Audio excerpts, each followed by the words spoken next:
เอาพัฒนามือนี่เนาะวันที่262ตัวบนเด่นเลข4เลข6เลข4เลข6ก็คือหลักหน่วยคือเลขถ่ายว่าสันสาพี่น้องเฮาเนาะถ้าเป็นภาษาลาวว่าเด้อ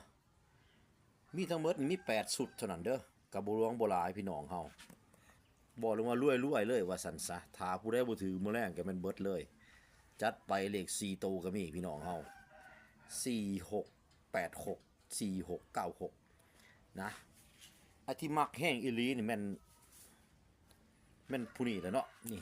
แม่นตัวนี้นี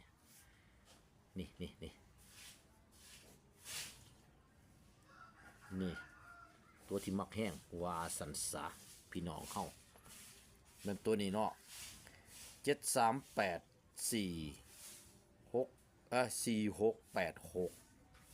นี่ใน2ชุดนี่นะมักแห้งพี่น้องป่องปลายอ่ะกะว่าคันไปพี่น้องเอ้ย